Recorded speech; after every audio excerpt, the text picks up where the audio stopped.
The fourth day, Allah Azza wa Jal will grant victory to the Muslims and the enemy will be defeated. So there will be 4 days of battle somewhere in Bilad al-Sham. Now, this is a massive war that will take place before the Armageddon. Now the hadith goes on.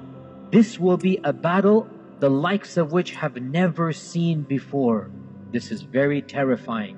In human history, no battle has taken place that is more terrifying and more severe than that battle that will take place towards the end of times. And then Ibn Mas'ud said, and this is so powerful, and it's not Ibn Mas'ud, it is from the Prophet ﷺ, so much so that a bird that will fly over them will fall down dead.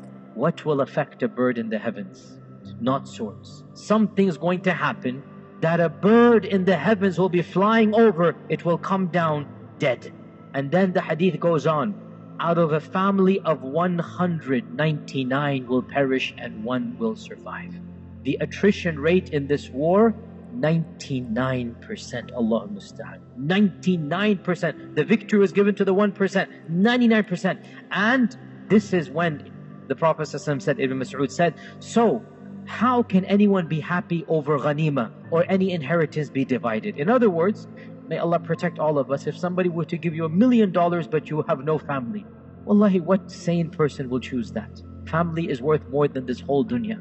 So this war will destroy 99% of those fighting in it. While they are doing this and they are finishing the battle, collecting the ghanima, recovering, they will hear there's a bigger calamity than this war. What could be a bigger calamity? Somebody will shout out, the Dajjal has come where your families have been left behind.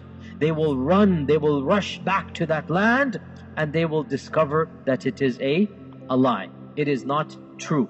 And in one hadith it is mentioned that they will send their 10 best horsemen to go verify that news. And then the Prophet ﷺ said, I know their names and the names of their forefathers and the colors of their horsemen, the colors of their horses, and they will be the best horsemen on the face of this earth. Now, does this mean we will go back to horses and swords? If there is that type of war, in all likelihood we will. When nuclear weapons and whatnot and every side and whatnot, then we will go back to those days when there was no electricity and whatnot. We're going to go back to this. Or is it possible that when the Prophet is saying horse, he means a vehicle? This is also possible. It's not too much of a stretch and Allah knows best. So this hadith mentions. Now, does this hadith mention the Mahdi? Yes or no? No, it does not. But other ahadith mention that the Mahdi will be the one that will be there when the news comes that the Dajjal is around. So it appears that this big war that is being referenced is a war that the Mahdi will participate in, even though he's not mentioned in this one, right? So it is a war between Ar-Rum and between the Muslims. It is a massive war. Now, Abu Hurairah narrated, and it is the hadith in Sahih Muslim, that the judgment will not come until Ar-Rum will come out to fight you at a place called A'maq or Dabiq. Now, Dabiq is, and A'maq is close to it, Dabiq is a city in Syria. And the best of the people of earth from the city of Medina will leave Medina and fight against them.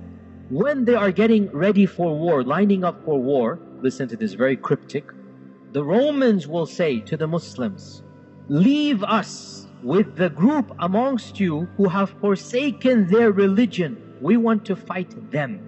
The Muslims will say, La wallahi, we will never leave our brethren and will never abandon them to you. So the battle will rage on. The battle will rage on.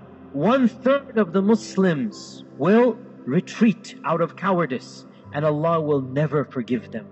When the battle gets tough, they will flee. And the Prophet ﷺ said they will never be forgiven. 1/3 will be killed and they will be the best of shuhada. And 1/3 will conquer. 1/3 will win. They will not be tested. Allah will bless them and they will not be tested. And they, meaning that 1/3, will then conquer Constantinople.